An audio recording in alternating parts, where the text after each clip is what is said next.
Let us begin 05। एक बार quickly revise करते हैं 705 को हम।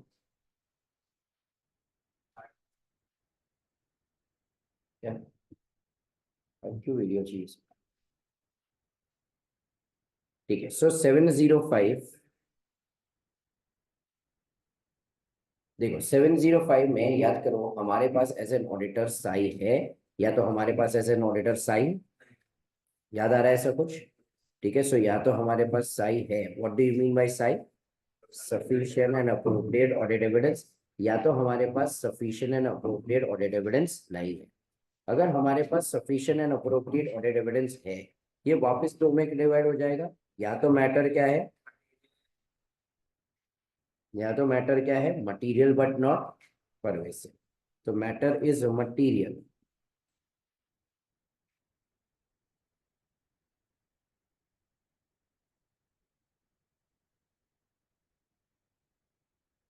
एंड परवेसिव, या तो matter is material but not pervasive.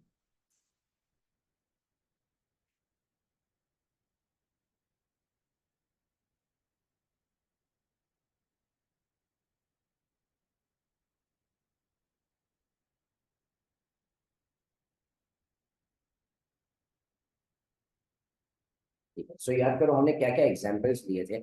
Sai है वाले में हम कौन सा एग्जांपल लेते थे? याद करो, स्पाइस जेट वाला। ठीक है, going concern is what? Inappropriate. क्या स्पाइस जेट में हम लोग ने क्या बोला था? गोइंग कंसर्न क्या है? इनअप्रोप्रिएट है। तो अगर समझो गोइंग कंसर्न इज इनअप्रोप्रिएट, तो इन दैट केस क्या करना पड़ेगा? सारी चीजों को कौन से वैल्यू पे लाना पड़ेगा? बुक वैल्यू से रियलाइजेबल वैल्यू। नॉन करंट से क्या करना चाहिए? करंट। और क्या देना चाहिए? डिस्क्लोजर। बट क्या उन्होंने ये कुछ भी किया क्या? तो यहाँ पे मिसस्टेटमेंट एक एलिमेंट के अंदर है कि मिसस्टेटमेंट मल्टीपल एलिमेंट्स के अंदर है? तो यहाँ पे मैटर मटेरियल तो हो गया, पर at the same time matter क्या हो जाएगा? परवेसिव। क्या हो जाएगा? मैटर। तो अब हमारे पास साई है, मैटर मटेरियल एंड परवेसिव है, तो हम कौन सा ओपिनियन दे देंगे? Adverse opinion. कौन सा ओपिनियन दे देंगे? एडवर्स। मैटर मटेरियल है बट परवेसिव नहीं है। हमने किसका एग्जांपल लिया था? वीवो वाला। ठीक है, सो यहाँ पे अपन ने वीवो का एग्जांपल दिया था। वीवो ने क्या किया हुआ था? एडवर्टाइजमेंट्स की थी। क्या की थी? एडवर्टाइजमेंट्स की थी। अब फॉर एग्जांपल याद करो, वो लोग ने कितने की एडवर्टाइजमेंट की थी? 400 करोड़।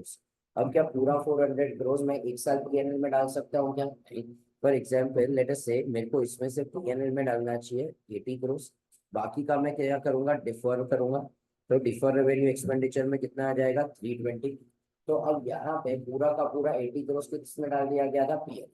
तो अब यहाँ पे मैटर मटेरियल है। क्या मैटर क्या है? मटेरियल। पर क्या इस बार मैं परवेसिव कह सकता हूँ? नहीं, क्योंकि इस बार मल्टीपल आइटम्स को अफेक्ट कर रहा है कि एक ही आइटम को अफेक्ट कर रहा है? एक ही। ठीक है, परवेसिव कब होगा? तीन चीज। मैटर एक चीज को नहीं, मल्टीपल चीजों को अफेक्ट कर रहा है। सेकेंड, एक ही चीज को कर रहा है पर एक ही चीज बहुत substantial proportion.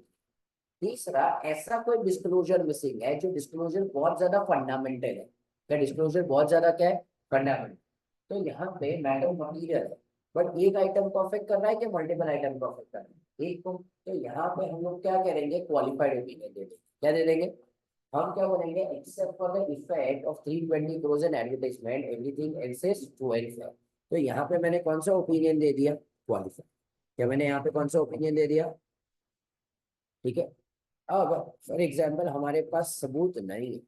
Matter material and pervasive वाला लास्ट वाला पहले अपन एग्जांपल लेते। कौन सा एग्जांपल अपन लेते थे? अपन वॉलमार्ट का। लेट अस से वॉलमार्ट का एक ब्रांच किधर है? यूक्रेन में। फॉर एग्जांपल टोटल असेट्स वो लोग के पास कितना है? 100 करोड़।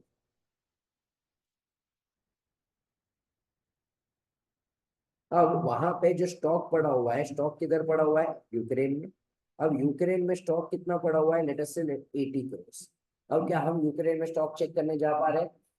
तो अब यहाँ पे मैटर मटेरियल इस बार परवेसिव भी होगा। क्यों परवेसिव होगा? प्रॉब्लम सिर्फ स्टॉक से रिलेटेड है, पर लेकिन स्टॉक की सब्सटैंशियल प्रोपोर्शन है। टोटल असेट्स का स्टॉक की कितना परसेंट है?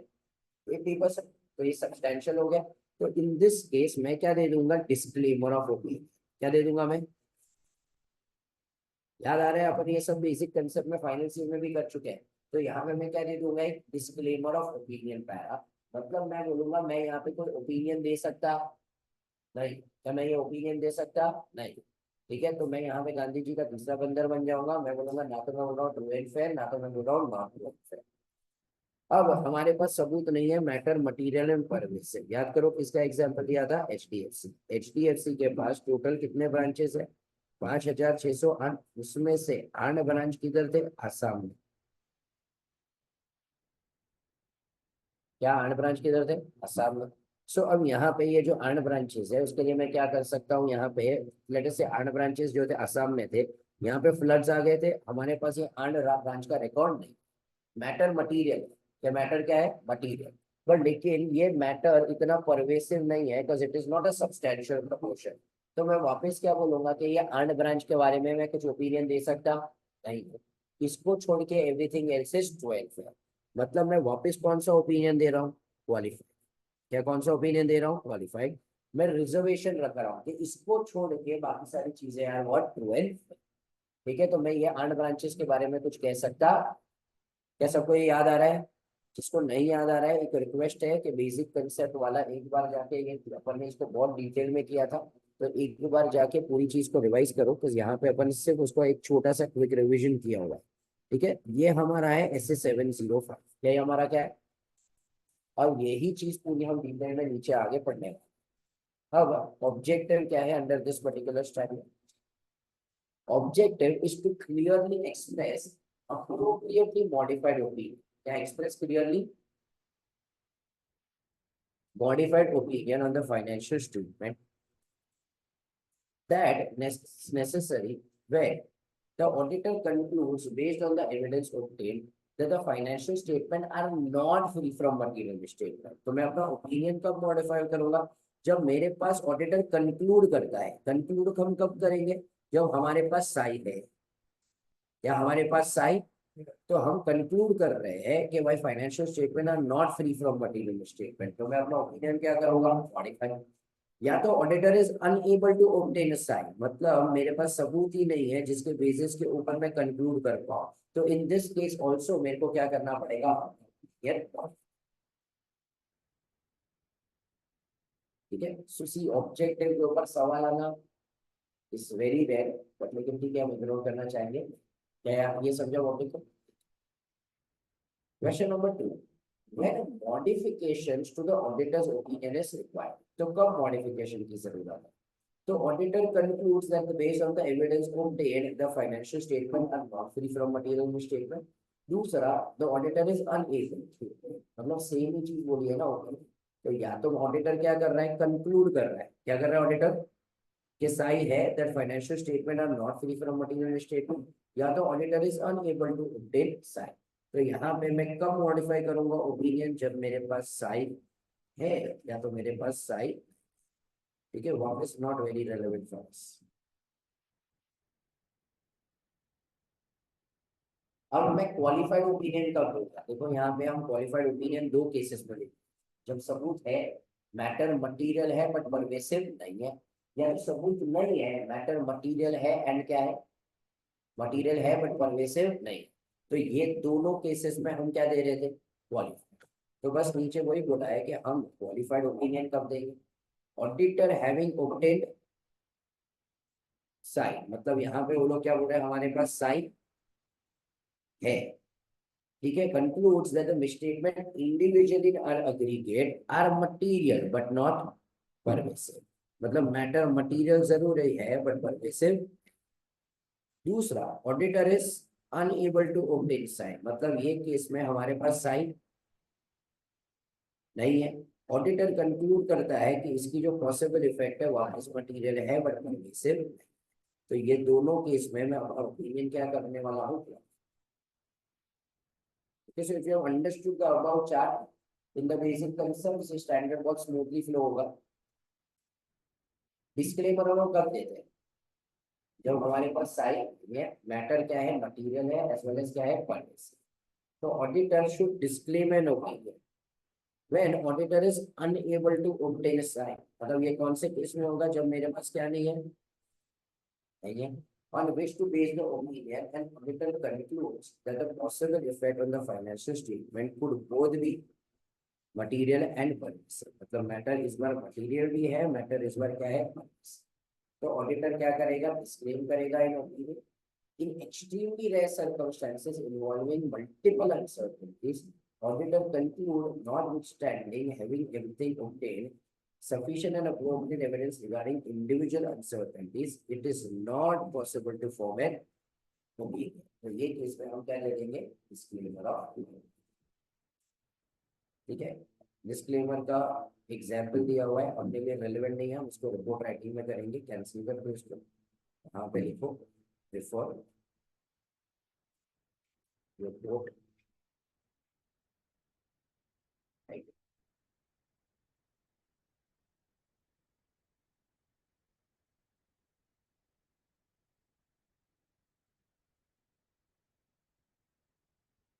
नेक्स्ट परमिसिव कब होता है, या फिर हमने तीन केसेस पढ़े थे, कब का परमिसिव खत्म होगा, कौन से तीन केस में मैटर परमिसिव होगा, one then both the board elements are affected, substantial promotion और डिस्क्लोजर है, but that disclosure is very fundamental. तो permissive is a term used, मतलब इन जनरल परमिसिव मतलब क्या होता है, प्रेजेंट एवरीवेयर, ठीक है, इंग्लिश टर्मिनोलॉजी। फॉर एग्जांपल अगर मैं कहता हूं air, air is what, present everywhere. So pervasive is a term used in the context of misstatements to describe the effects of the misstatement or possible effects of the financial statement, if any, that are undetected due to inability to obtain some। ठीक है, next यहाँ पे लोग बोल रहे हैं pervasive effect on the financial statements are those that in the auditor's judgment are not confined to specific elements, accounts or items of the financial statement। ठीक है, तो एक एलिमेंट को अफेक्ट नहीं कर रहा है, मल्टीपल एलिमेंट्स को अफेक्ट कर रहा है। If so confined could represent the substantial proportion, ठीक है, जैसे अपन ने वॉलमार्ट में स्टॉक वाला एग्जांपल देखा था। Lastly in relation to disclosures are very fundamental to the users understanding. तो ये तीन केसेस में हम इसे क्या कहते हैं, परवेसिव। सो फॉर समझ रहे हैं स्टैंडर्ड। अब this particular part we have discussed in essay 210, though we will still again go through it। अगर हमारे ऊपर लोसा डाला जाता है, क्या डाला जाता है, लोसा, क्या पब्लिक को याद है लोसा क्या था, लिमिटेशन और स्कोप ऑफ ऑडिट, सब जवाब में essay 210 में। Everyone go to essay 210, page number क्या है, 500 के आसपास कुछ होगा।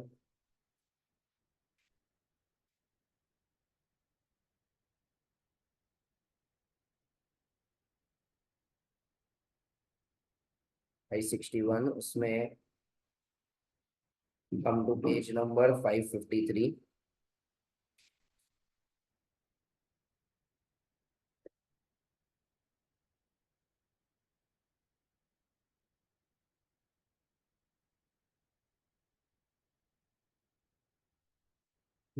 भाई सब, तो हमारे ऊपर क्या डाला गया है, लिमिटेशन ऑन स्कोप ऑफ, क्या डाला गया है, अब लिमिटेशन ऑन स्कोप तीन कारण की वजह से हो सकता है। सबसे पहले circumstances beyond the control of it, या सर्कमस्टेंसेस मतलब हमारे कंट्रोल में नहीं है। फॉर एग्जांपल स्टॉक की पीरियड में पड़ा हुआ, क्या मैं कुछ कर सकता हूँ, क्या एग्रीडी कुछ कर सकता है, due to the nature and timing of audit.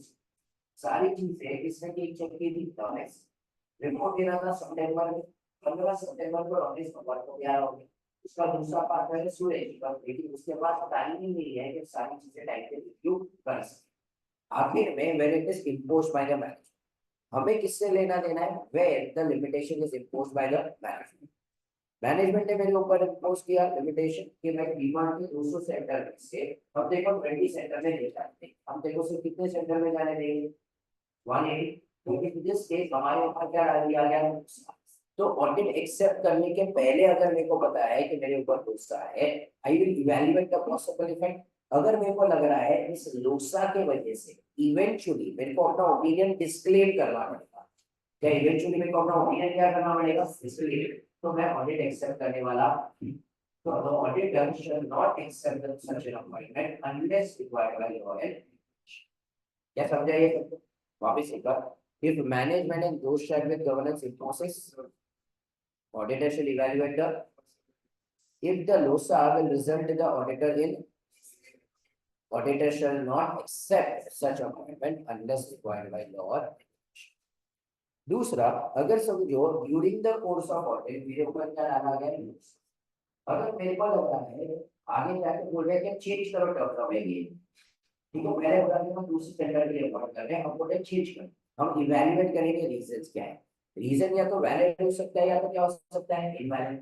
Valid मतलब हमको बोला है 200 के बदले 220 सेंटर ऑडिट करो, हमने 20 सेंटर और बोल दिए, तो रीजन सही लगा, उन्होंने हमें एक्स्ट्रा पैसा भी पे कर दिया, आई विल एक्सेप्ट। बट अगर देखो रीजन इनवैलिड, बोले कि नहीं भाई हम देखो समझो एप्पल इंडिया में ऑडिट किया था, अब देखो तामिलनाडु प्राइस में चार्ज ही नहीं है क्योंकि वहां एनुअल 16 बन रहा है, अब देखो रीजन वैलिड लग रहा नहीं है, तो क्या मैं ये एक्सेप्ट करूंगा क्या। बट मैनेजमेंट एंड दोस्त में गवर्नेंस अपनी ओरिजिनल एंगेजमेंट के साथ आगे बढ़ने दे रहा नहीं, क्या हम मेरे को अभी भी तामिलनाडु प्राइस जाने दे रहा है, तो ये मेरे ऊपर क्या हो गया है, और अगर मेरे ऊपर बोझा हो गया तो अब मैं क्या करूंगा, क्या करूंगा मैं, बट क्या एक रूटी भी गर्लफ्रेंड की तरह चला जाऊंगा, we will go after fulfilling the legal obligation, हम 80 डिग्री करेंगे 30 डेज के अंदर कंपनी आरओसी और कैट। क्या याद आ रहा है ऐसा कुछ अपने 210 में पढ़ा था, ठीक है चलो अभी अपने वापस आ जाओ इसमें।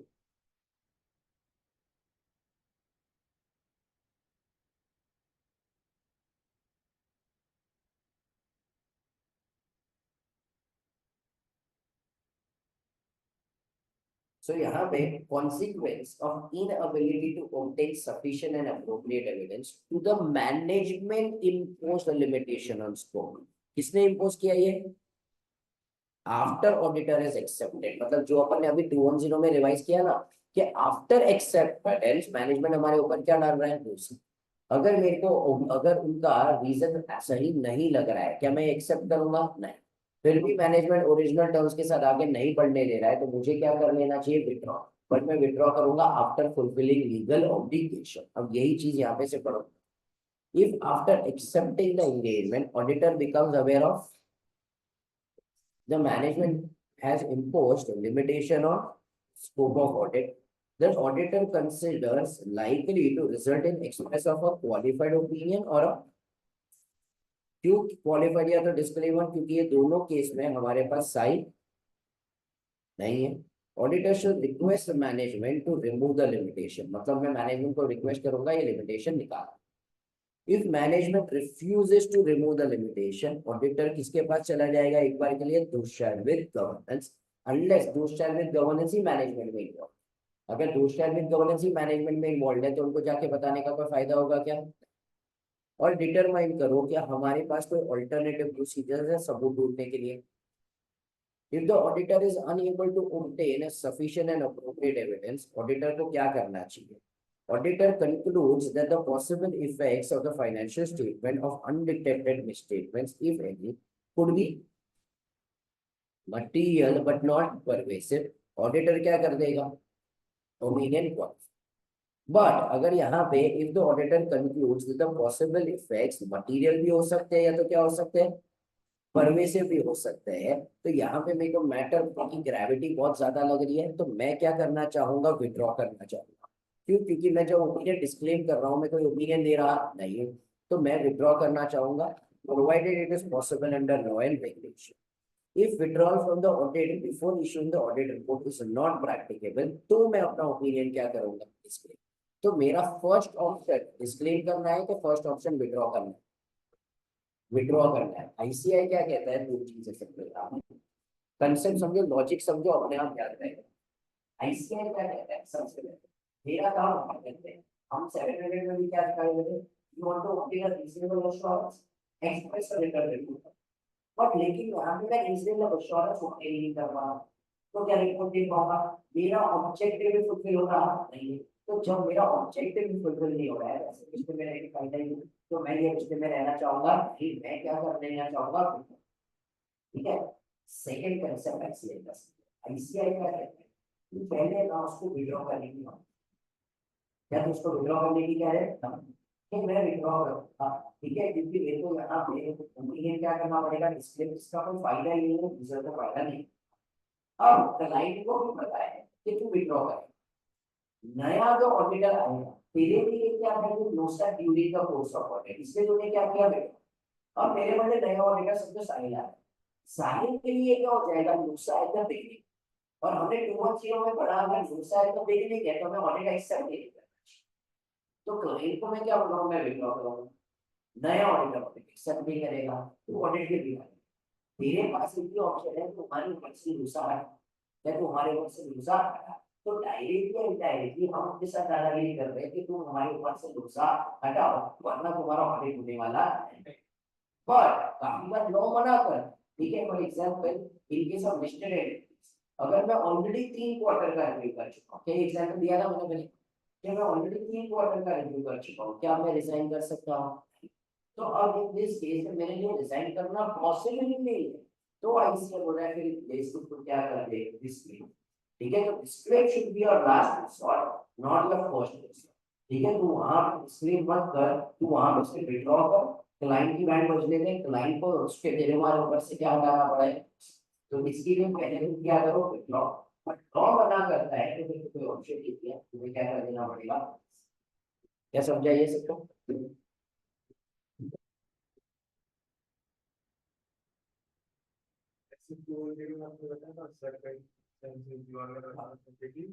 नेचर एंड टाइमिंग ऑफ मधुर तो उसमें मतलब मेरे तो 15 दिन बाद नहीं तो अब उसमें क्लाइंट क्या ही करेगा। फिर मैं क्या हाँ तो फिर हम हमारा ड्यू डेट मिस कर जाएंगे, हमारा रिपोर्ट बाद में जाएगा, तो कंपनी को पेनल्टी भरनी पड़ेगी या एक्स वाई जेड जो भी चीज होगा। उसके लिए मतलब तो ओपिनियन तो देगा ना, सुरेश क्या करेगा, अगर याद कर ऐसे 220 में और एसक्यूसी में हमने रमेश चंद्र सुरेश चंद्र का क्वेश्चन पढ़ा, याद है। एक पार्टनर रोड एक्सीडेंट में डेथ हो गया, दूसरे ने रिव्यू किए बिना कर दिया, नहीं चलेगा। तो देखो रिव्यू करना पड़ेगा। अब तेरा रिपोर्ट 30 सितंबर तक नहीं जा सकता, बस रिव्यू करने का टाइम नहीं है, तेरे को रिव्यू करने में टाइम लगेगा, फिर जब होगा तो रिपोर्ट देना। बात करेंगे हाँ पब्लिश तो पहले ही करनी पड़ेगी। और इसमें सर्वर वहां पे तो शायद हमें इसलिए भी करना पड़ेगा। इसके हाँ एंटिटी की कोई गलती नहीं है, बट की थोड़ा ना, पर लेकिन वो दोनों चीजें है ना, हम उसके ऊपर ज्यादा नहीं बोलते, बस वो केस टू केस डिफर करते हैं, ठीक है। हम कुछ कह नहीं सकते, हमें ये भी नहीं पता है मैटर मटीरियल है एग्रेसिव है क्या है, तो केस टू केस डिफर करता है। स्टैंडर्ड किसी ऊपर फोकस करता है कि मैनेजमेंट तेरे ऊपर अगर कुछ इम्पोजिशन डालता है तो तू क्या कर सकता। अब जो चीज किसी के हाथ में नहीं है उसके लिए कुछ। अब नेक्स्ट यहाँ पे लोग बोल रहे हैं कि अगर ऑडिटर विड्रॉ करने की डिसाइड करता है तो क्या ये उनकी चीज को क्या कर रहे हैं, कंटिन्यू। तो when the auditor withdraws, before withdrawing, auditor should communicate with दो चार regarding the statements identified with the audit that would give rise to the when the withdrawal is not permitted, मतलब भाई हमें लॉ मना कर रहा है, ठीक है। यहाँ पे भी वो लोग ने भी सभी का एग्जाम्पल दिया हुआ है कि हमें हर क्वार्टर पे क्या देना पड़ता है, ओपिनियन। तो उसके बाद तुम 3rd क्वार्टर के बाद रिजाइन कर सकते नहीं हो। अब ये जो लॉ है ना, अब उस लॉ को थोड़ा डिटेल में पढ़ो, ठीक है। The listing agreement and Securities Exchange Board of India of the resignation of the auditor does not permit withdrawing from the engagement without issuing the audit review report. The said directors contained in जो भी circular number है issued by the SEBI provides that. अब हम थोड़ा detail में जा रहे हैं। अब तक मैंने तुम्हें सिर्फ क्या सिखाया था कि 3rd क्वार्टर के बाद रिजाइन करके जा सकता नहीं, और भी चीज है। ये लोग क्या बोलते हैं, within 45 days from the end of the quarter for a period under appointment, auditor shall before resignation issue the LR for such report. मतलब तुम पहला क्वार्टर समाप्त होने के 45 डेज के अंदर रिजाइन करते, 2 मिनट सब चांसेस सुनो फिर लिखे वहां में, अप्रैल मई जून, 45 डेज कब तक होंगे, कब तक होंगे, मई होगा। मई कैसे आएगा मेरे को बताओ, क्वार्टर समाप्त होने के 45 डेज हम गिन रहे हैं। 15 भी नहीं होगा, 14 होगा। जुलाई में कितने दिन होते हैं, 31, और फिर अगस्त हो जाएंगे, तो इन शॉर्ट क्या हो जाएगा, 14 अगस्त। 14 अगस्त के पहले अगर तू रिजाइन करके जाता है, कितने दिन के अंदर, 14 अगस्त के पहले तू रिजाइन करके जाता है, तो तेरी जिम्मेदारी है कि तू क्वार्टर 1 का सिर्फ रिव्यू करके जाए, या तू क्वार्टर 1 का सिर्फ क्या करके जाए। तो 15 अगस्त तक तेरे को आजादी मिल सकती है, पर तू 15 अगस्त या उसके बाद रिजाइन करता है तो सेबी कहता है कि तेरे को अगले क्वार्टर का भी रिव्यू करके जाना पड़ेगा। क्या तेरे को कब का रिव्यू करके जाना पड़ेगा? अगले क्वार्टर। वापस एक बार, if the auditor proposes to resign within 45 days from the end of any such quarter of a period covered under the appointment, the auditor shall, before resignation, issue the limited review report for such. क्या ये समझा? Second, after 45 days, क्या after? From the end of the quarter of a period covered under the appointment, then we shall, before such resignation, issue the limited review for such quarter as well as. मतलब तू अगर 15 अगस्त या उसके बाद गया तो तू सिर्फ क्वार्टर 1 का रिव्यू देगा क्या क्वार्टर 2 का भी देगा? तो अब अगर इसके बाद हुआ तो तेरे को कंपलसरी क्वार्टर 2 का भी, मतलब जुलाई अगस्त सितंबर का भी रिव्यू देना पड़ेगा। व्हाट इज द लॉजिक है? समझो तो 15 अगस्त के बाद गया, सबका ध्यान है यहाँ पे, 15 अगस्त के बाद गया, अस्यूम करो 15 अगस्त को गया, कैजुअल वैकेंसी हो गई। जब भी तुम बीच में से रिजाइन करके जाते हो क्या होती है? Casual vacancy. कैजुअल वैकेंसी में नया ऑडिटर अपॉइंट करने के लिए ना 30 डेज का टाइम दिया जाता है। तो बोर्ड के appoint within how many days? 30 days. 15 अगस्त को 30 डेज के लिए, तो 30 डेज क्या हो जाएंगे? अगस्त में हो गया, मैं समझो फॉर एग्जाम्पल 15 दिन और सितंबर, तो 14-15 सितंबर तक नया ऑडिटर है। अब सितंबर मतलब हो गया, सेकेंड क्वार्टर समाप्त हो गया। अब ऑडिटर आया ही सितंबर में, अब वहां पे उसके पास सेकेंड क्वार्टर का रिव्यू करने का टाइम ही नहीं बचा ना, तो सेकेंड क्वार्टर के ऊपर टाइमली रिपोर्ट दे पाएगा क्या? इसलिए वो लोग ने ऑडिटर को क्या बोला, जो यहाँ पे से रिजाइन करके जा रहा है, तो क्वार्टर 1 भी कंप्लीट कर और तू क्या कंप्लीट कर? क्वार्टर 2। जो नया वाला बंदा आएगा ना, वो कौन से रिव्यू दे, किसके ऊपर देगा? क्वार्टर 3। क्या समझा यहाँ पे? बट अब ये लोग बोल रहे हैं कि तूने क्वार्टर 1 का भी रिव्यू किया, क्वार्टर 2 का भी किया, क्वार्टर 3 का भी रिव्यू, अब तू रिजाइन करके नहीं जा सकता। अब तेरे को क्वार्टर 4 का भी करना पड़ेगा और तेरे को पूरे साल का क्या करना पड़ेगा? विद द सेम इंटेंशन कि अगर तू क्वार्टर 3 के बाद जाता, तो चलो क्वार्टर 4 का तो हम देखेंगे अगर कोई आता सकते हैं, बट लेकिन चारों चार क्वार्टर का वापस चेक करके उसके ऊपर तो उसे क्या देना पड़ेगा? Audit report. अब क्या उसके लिए पूरे साल की चीजें चेक करना पॉसिबल होगा अचानक से छोटे से टाइम में? तो ऑलरेडी 3 क्वार्टर जा चुके हैं, तो अब तो रिजाइन कर सकता। तो if the limited review report has been issued for all the 3 quarters, then the auditor shall issue audit report for the full year before resigning from the APA. तो यहाँ पे इसमें उन्होंने क्या बोला कि तू क्वार्टर जो भी समाप्त हुआ उसके 45 डेज के अंदर जाता है, तो इन दैट केस चलेगा सिंगल क्वार्टर का रिव्यू। तो सेकेंड क्वार्टर समझो 45 डेज के बाद जाता है, तो क्वार्टर 1 नहीं, तो साथ ही साथ क्या करना पड़ेगा? क्वार्टर। अगर तू ऑलरेडी 3 क्वार्टर कर, क्या आपका कितना कर रहा है? 3, तो अब तू डिजाइन कर सकता। थोड़ा अगर समझो मैं गहराई में जाऊँ, सबको वर्ड्स नहीं है, मैं टॉपिक थक चुका है, चुका है। हाँ, ठीक है, कंसेप्ट करने के बाद लिख देता हूँ। तो यहाँ पे मतलब ये पब्लिक का अलग तरीके का ब्रेक वसूल करने का। ठीक है, सो यहाँ पे फॉर एग्जाम्पल पूरा अगर हम लोग गहराई में सोचे, फर्स्ट क्वार्टर का समाप्त हुआ, सेकेंड कब हुआ? अच्छा, सितंबर से 45 डेज काउंट करो, 14 नवंबर आएगा। 14 नवंबर, ऑडिटर अगर 14 नवंबर तक रिजाइन नहीं करेगा, 15 नवंबर कर दिया, मतलब वो चिल्ड्रंस डे तक नहीं गया, तो उससे अगला क्वार्टर भी करना पड़ेगा, उसे अगला क्वार्टर करना पड़ेगा, उसे पूरा साल करना पड़ेगा। अर्थात मैं कह सकता हूँ ऑडिटर अगर जाना चाहे तो 14 नवंबर के पहले जाए, उसके बाद जा सकता है। समझा क्या?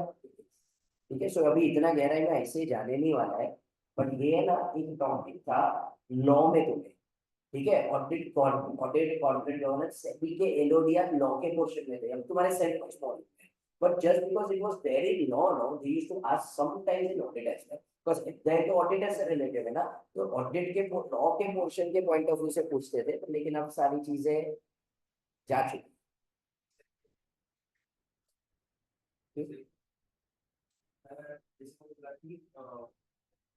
फर्स्ट क्वार्टर की 15 डेज, 14 को मैं वो कर रहा हूँ जैसे 14 ऑफ अगस्त के बाद में अपॉइंट करूँ तो फिर वो सितंबर में आएगा, 15 डेज बैक 15 सितंबर, तो 15 डेज में क्यों तो आपका पर लेकिन फिर हमें कितना तो कम टाइम देगा ना, थोड़ा तो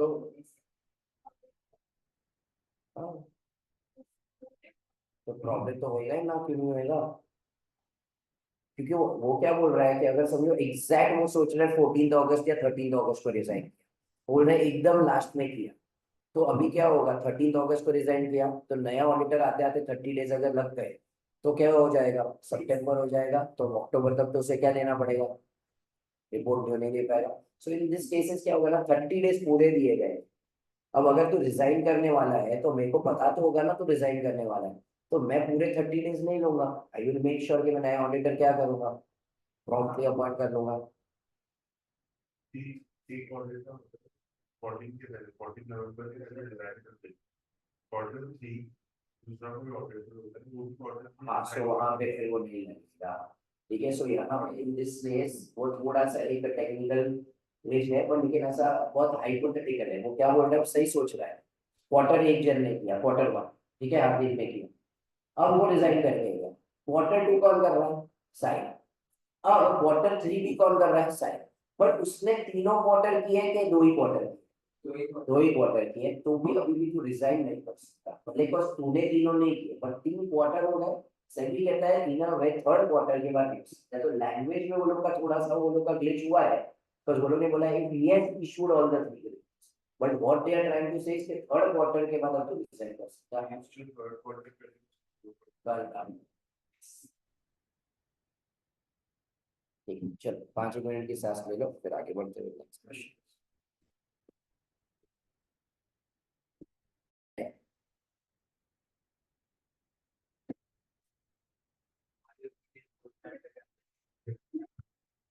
नहीं और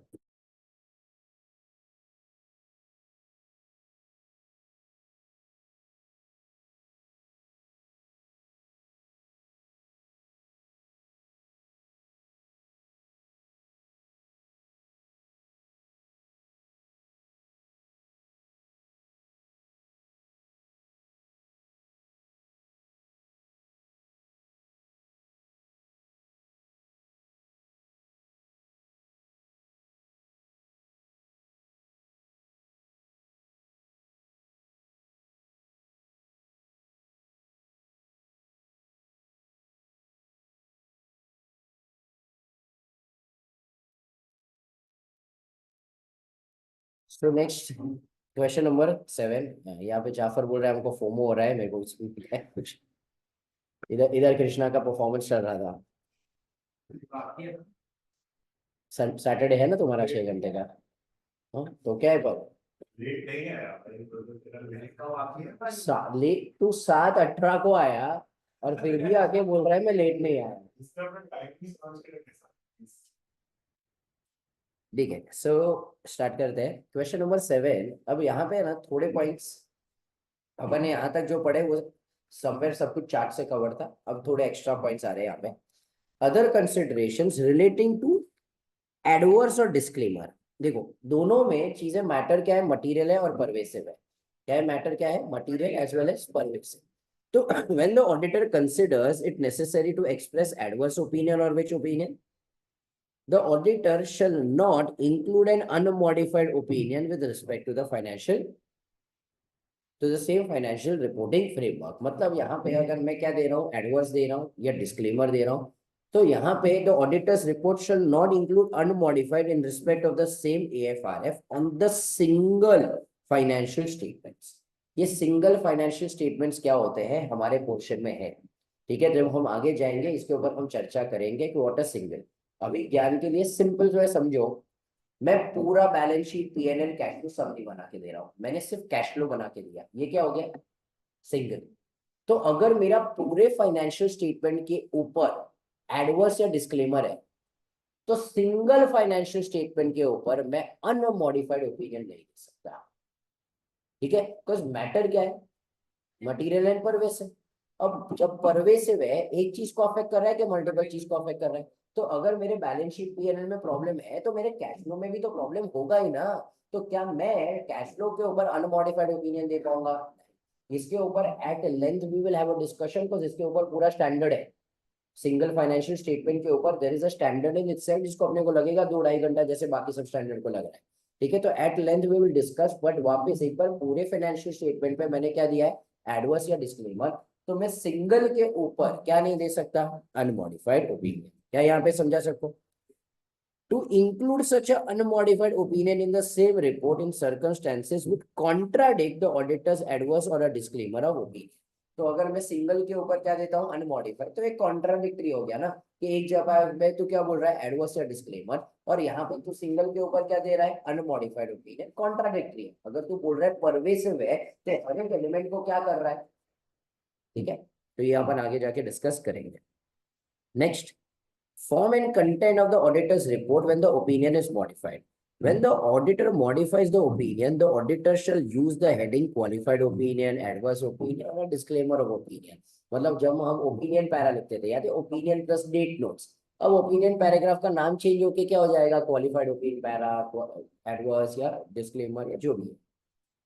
Now, what are the considerations for special considerations for qualified opinion?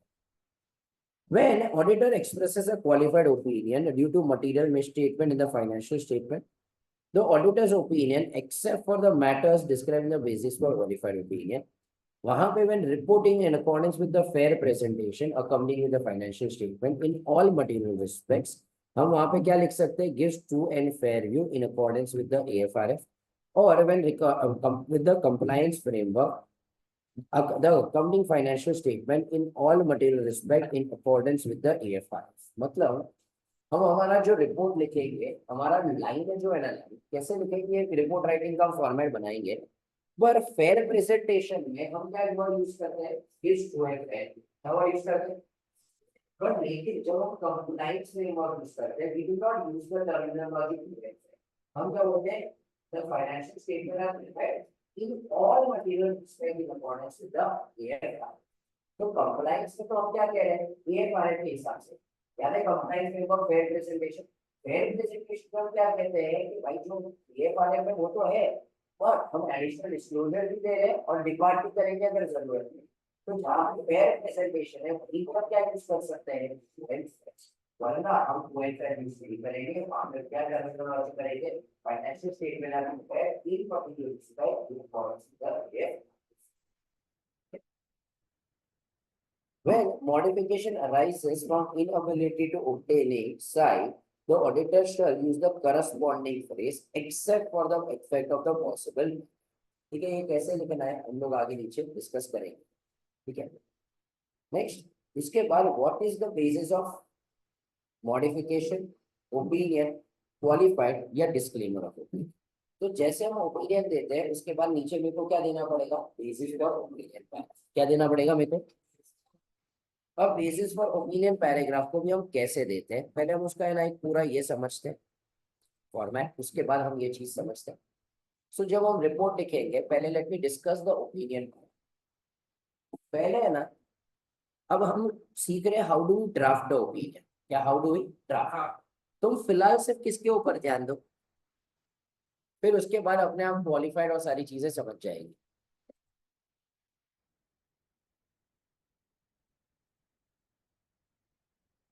तो फिर क्या बोल रहा है, पब्लिक बौखला चुका है। मैंने सिंगल फाइनेंशियल स्टेटमेंट बोला तो बोला सी ए स्टूडेंट जैसा सिंगल, पब्लिक को अपना दुख या पीड़ा सब जगह दिखता है, ठीक है। सो यहाँ पे हम लोग क्या बोल रहे हैं, अनक्वालिफाइड ओपिनियन पे फोकस करें। ये यहाँ पे हमारा ड्राफ्ट है। याद करो ओपिनियन पैराग्राफ में आना क्या चाहिए, ओपिनियन आना चाहिए प्लस क्या आना चाहिए, डेट नोट्स। याद आ रहा है ऐसा कुछ, डी से क्या था डेट, ए से क्या था ऑडिटेड, टी से क्या था टाइटल, ई से क्या था एंटिटी, और क्या आना चाहिए नोट्स। तो when we draft we will say we have audited financial statements, क्या वी हैव, ठीक है। तो यहाँ पे हमने क्या लिख दिया, वी हैव ऑडिटेड, मतलब ये ए वाला पॉइंट आ गया, which comprises balance sheet at March 31st and P&L and cash flow for the year ended। मतलब यहाँ पे मैंने क्या लिख दिया, हर एक टाइटल मैंने March 31st लिख दिया, मतलब मैंने साथ ही साथ क्या लिख दिया, date, and notes to the financial statement including a summary of significant accounting policies. मतलब क्या आ गया, याद करो मैंने समझाते वक्त बोला था मैं एंटिटी का नाम अलग से कहीं पे लिखते नहीं है, क्यों नहीं लिखते, बिकॉज ऊपर ऑलरेडी एंटिटी का नाम आ गया रहेगा, ठीक है। तो ये लिखने की जरूरत, बचा क्या, ओपिनियन। डेट नोट्स में क्या हो गया, ओपिनियन, और डेट नोट्स में से डेट नोट्स हम ऑलरेडी लिख चुके हैं, अब हमें क्या लिखना पड़ेगा, opinion. In our opinion and best of our information and according to the explanation given to us। क्यों हम ऐसा बोल रहे हैं, in our opinion and best of our information. In our opinion मतलब क्या, हमारे प्रोफेशनल जजमेंट से जो डिफर हो सकता है। बेस्ट ऑफ आर इंफॉर्मेशन मतलब जो इंफॉर्मेशन हमें मिली थी, हो सकता है कोई इंफॉर्मेशन ना मिली हो।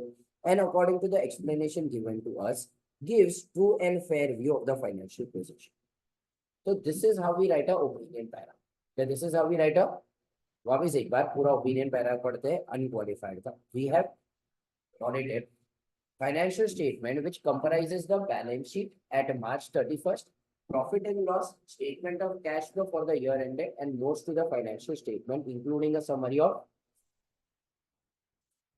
We have audited the financial statement which comprises the balance sheet at March 31st and the statement of profit and loss, cash flow for the year ended, and the notes to the financial statement, including a summary of significant in our opinion and best of our information. In our opinion and best of, and according to the explanation given to us, gives true and fair view of the financial position.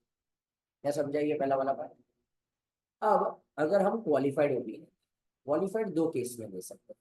सबूत है matter material but not pervasive, सबूत नहीं है matter material but not pervasive. वापस मैं वहां पे लिखूंगा क्या, we have audited financial statements। वापस यहाँ पे क्या आएगा, we have audited।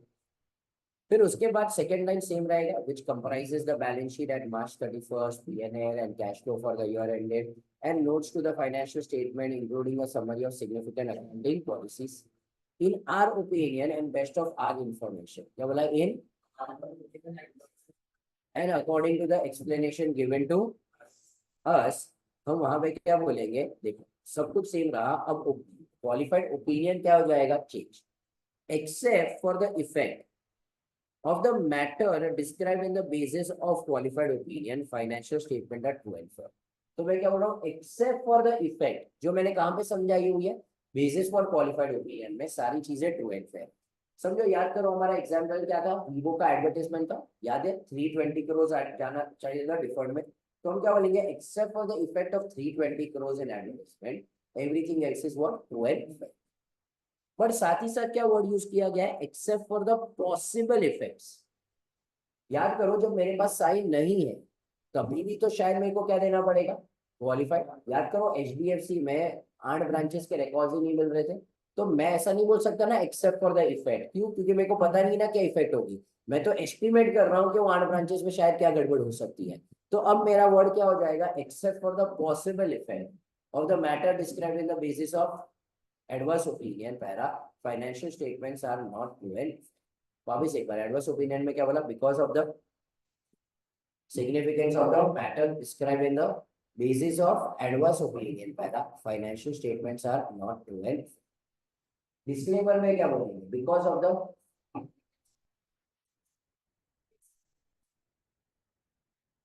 auditor does not express an opinion, मतलब हम उसके ऊपर कोई ओपिनियन नहीं दे रहे नहीं। ठीक है, सो यहाँ पे अपन पहले सिर्फ क्या करते हैं, वापस क्वालिफाइड वाला रीड करते हैं। We have audited the financial statement which comprises the balance sheet at March 31st and year-end, and statement of cash flow for the year ended, and the notes to the financial statement, including a summary of, in our opinion and best of our information, and according to the explanation given to us, except for the effect or the possible effects of the matter giving rise to the financial statements are। Has everyone understood this? ये हमारा क्या हो गया, qualified. क्या हो गया हमारा ये, यहाँ तक सबको क्लैरिटी है, ठीक है। अब हम लोग एडवर्स की बात कर रहे हैं, वापस हम क्या बोलेंगे, we have audited financial statement, second line remains the same, which comprises the balance sheet at March 31st and profit and loss. Repeat करो, भले जितनी बार रिपीट हुआ उस बार ना फॉर्मेट याद रह जाए। Cash flow for the year ended and the notes to the financial statement, including a summary of, in our opinion and best of our information, and according to the explanation given to us, because of the matter described in the basis of adverse opinion, financial statements are, वापिस एक बार, financial statements are वहां पे हम क्या बोल रहे थे, except for the effect financial statements are true and fair. यहाँ पे हम क्या बोल रहे हैं, because of the significance of the matter, the of the matter described in the basis of adverse financial statements are, क्या ये समझा? हाँ कि ना? कंफ्यूज लग रहा है तुम? नहीं बस वो प्रोसेस की एडवर्स ना मुझे पता ही नहीं कि एडवर्स पता ही है कि हाँ साइड है। एस बेसिस फॉर एडवर्स तो बेसिस है। हाँ आएगा ना वो। अब तक मैं बेसिस पे गया नहीं हूँ, नेक्स्ट वाला बेसिस फॉर ओपिनियन पर है, तो फिलहाल अपन सिर्फ कौन सा वाला कर रहे हैं, ओपिनियन। क्या यहाँ तक समझो? डिस्क्लेमर, हम अब ये नहीं बोलेंगे वी हैव ऑडिटेड, क्यों? क्योंकि सबूत तो मिला ही है। तो अब मैं क्या बोलूंगा, we were engaged to audit, second line remains the same, which comprises the balance sheet at March 31st and period for the year ended and the notes to the financial statement including a summary of, in our opinion and best of our information and according to the explanation given to us, because of the significance of the matter described in the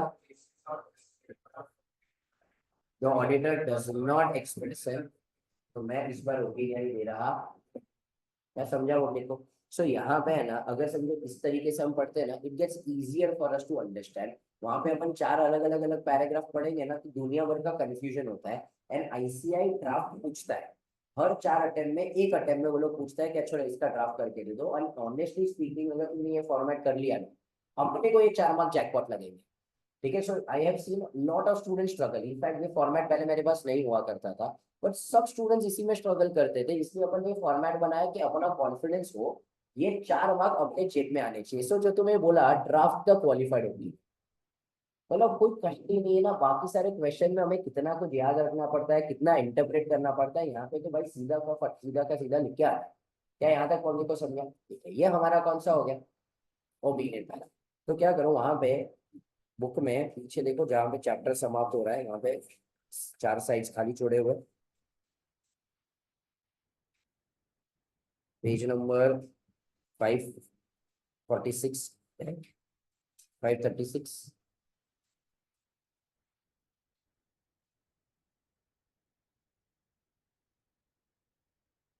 वहां पे ये वाली चीज एक बार से homework कर सकते हो, पब्लिक के भरोसा नहीं कर सकते पक्का?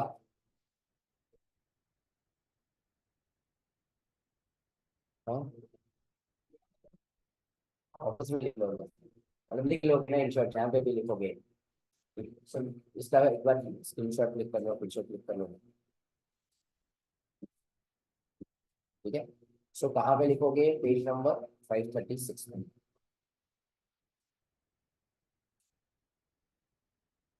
अरे वो ना, यहाँ से क्लिक करके देखो। वो ऑनलाइन बैठा है, वो स्क्रीनशॉट ले रहा है, बराबर अच्छे से आएगा, वो ग्रुप पे डाल दो, कॉमन ग्रुप पे आएगा ना तुम्हारा। हाँ वो रखो।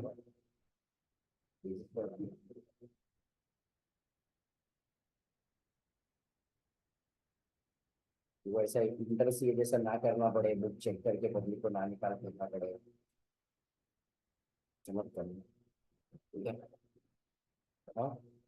299, अरे तेरा एग्जाम में तो मैंने दूसरे 2 बैचेस वालों को दिया, जिसको ऐसा बुक खाली होता है ना, मेरे को हार्दिक प्रजापति याद आता है। मेरा कोई अगर रहेगा ना ऑनलाइन लेक्चर, शायद उसमें भी मैंने एग्जाम्पल दिया था, पर अब तो वो भाई देखो तो पता है ना, वो उड़ा दिया मैंने सब। हाँ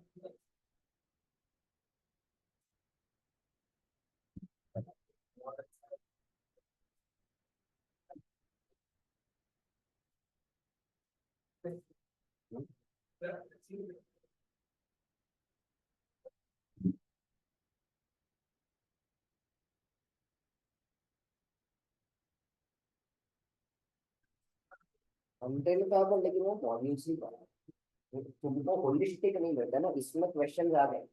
अब आई कैन कॉन्फिडेंटली से ऑन रिकॉर्ड के तुमको और कुछ करने की जरूरत है। वहां पे कैसा होता था ना, क्वेश्चन बैंक नहीं थी, जैसे कुछ ना कुछ देखना पड़ता था। अभी तो वी कैन से कि भाई, अगर फॉर एग्जांपल कारो तुमने किया तो तुम कॉन्फिडेंट हो ना कि मैंने सब क्वेश्चन देखे, मेरा सब इंटरप्रिटेशन होगा, वरना सिर्फ कारो पढ़ा और क्वेश्चन है ही नहीं।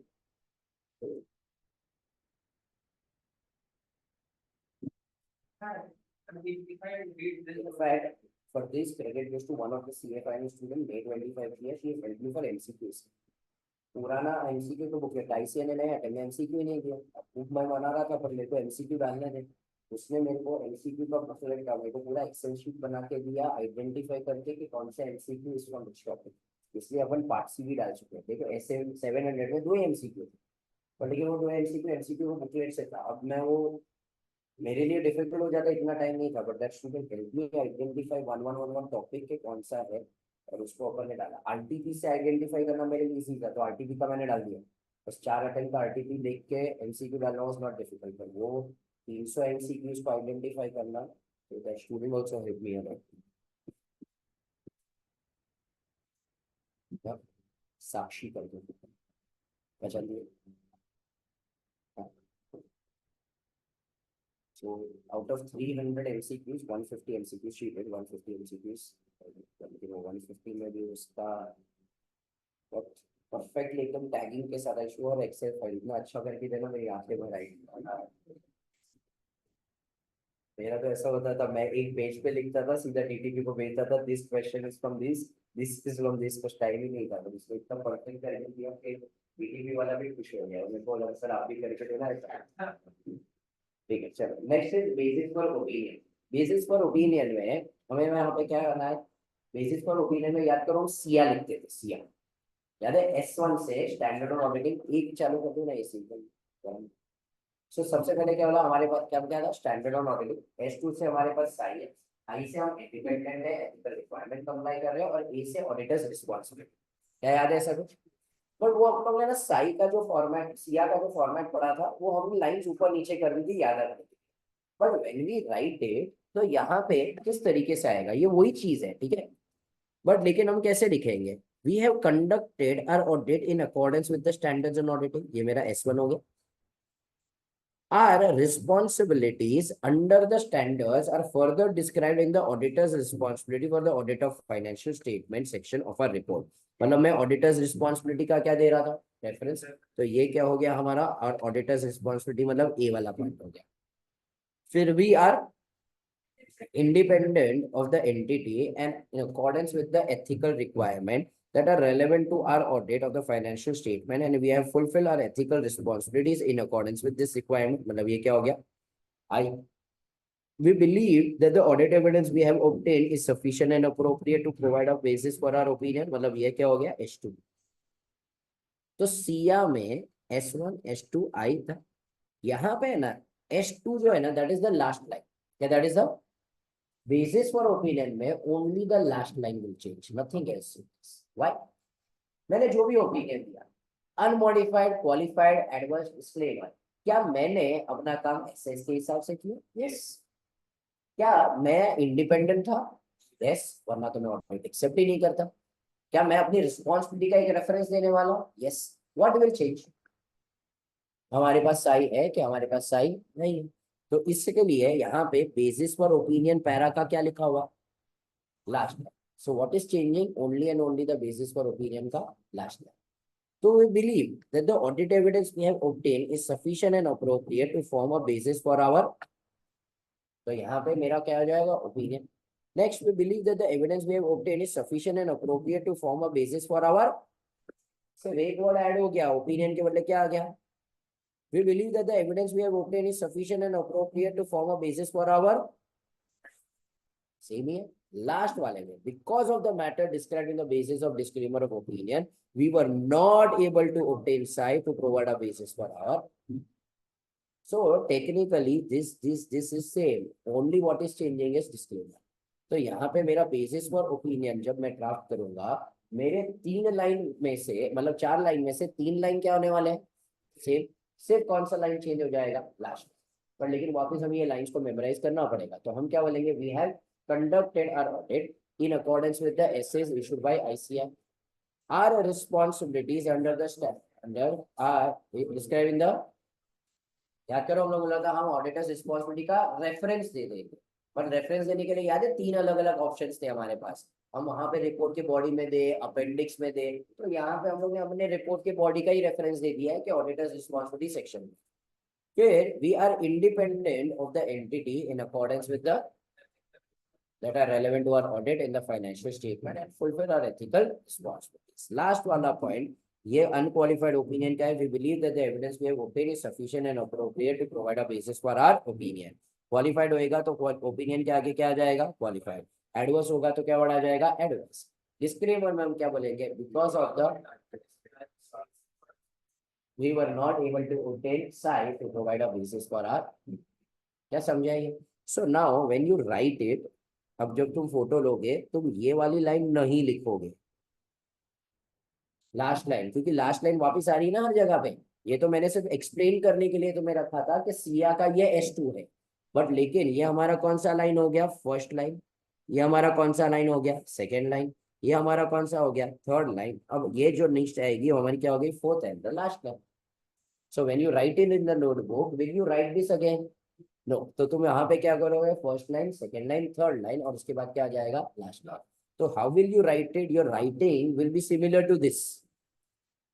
फर्स्ट लाइन लाइन ड्रॉ कर दो, सेकेंड लाइन लाइन ड्रॉ कर दो, थर्ड लाइन राइट ड्रॉ कर दो, फोर्थ लाइन में वापस चार पार्ट आ.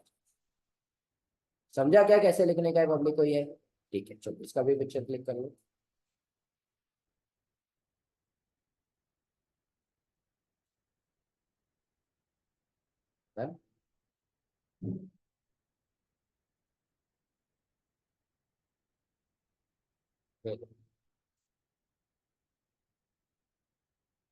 ठीक है.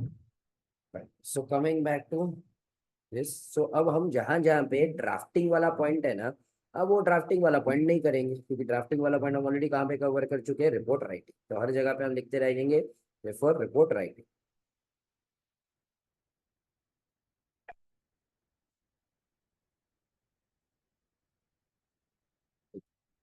सो अब हम आ रहे हैं बेसिस फॉर ओपिनियन में.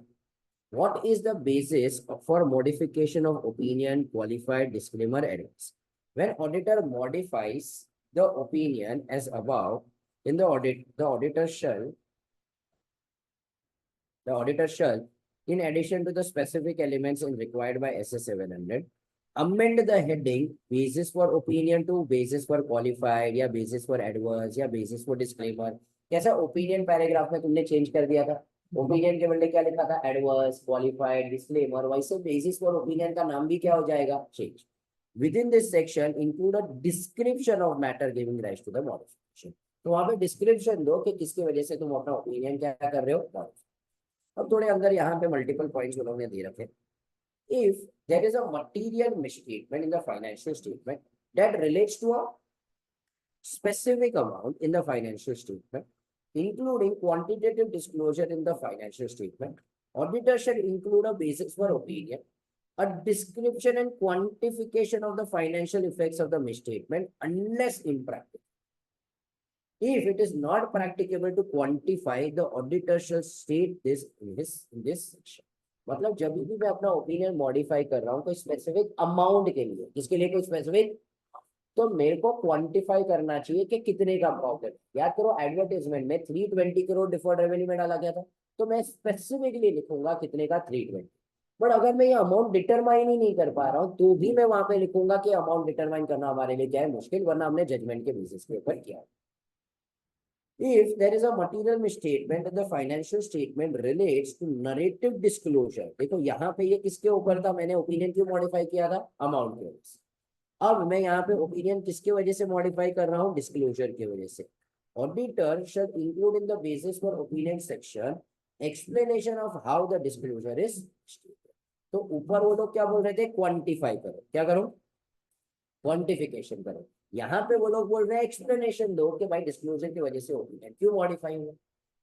If there is a misstatement in the financial statement that relates to non-disclosure, मतलब ऊपर वाले डिस्क्लोजर में गड़बड़ थी. अब मैंने ओपिनियन मॉडिफाई किया है क्योंकि डिस्क्लोजर आया ही नहीं है. ठीक है, तो डिस्क्लोजर नहीं है तो भी ओपिनियन मॉडिफाई करेंगे. तो auditor shall discuss the non disclosure with those charged with governance. Describe the basis for opinion section, the nature of the omitted information. अब मैं basis for opinion में explanation देने के बदले मैं क्या करूंगा? I will explain the nature of omission. मतलब क्या omit किया गया? Unless prohibited by law and regulation, include the omitted disclosure provided it is practicable to do so and the auditor has obtained psi about the omitted information. तो यहाँ पे अगर law मना नहीं करता है तो मैं वो omitted disclosure दे दूंगा, और एट द सेम टाइम मैं बता दूंगा कि वो omitted disclosure के लिए भी मैंने साई ढूंढा हुआ है, तो मेरे पास साई है कि ये एक्चुअली में क्या किया गया है।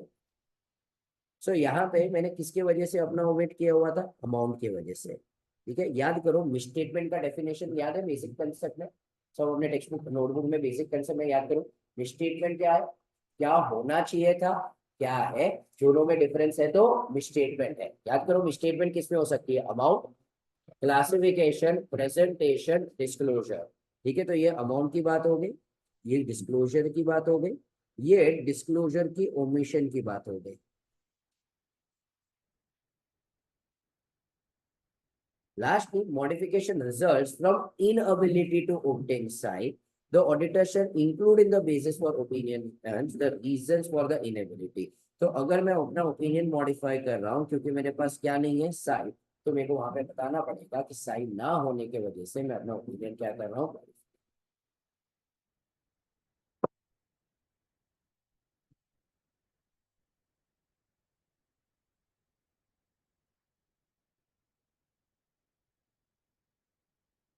So in case if you don't obtain psi, but it is not pervasive, then in case 4, disclaimer of opinion will be replaced by qualified yes. तो अगर फॉर एग्जाम्पल मेरे पास साइन नहीं है, matter material but not pervasive है, तो हम disclaimer देंगे कि क्वालिफाइड देंगे, क्वालिफाइड देंगे।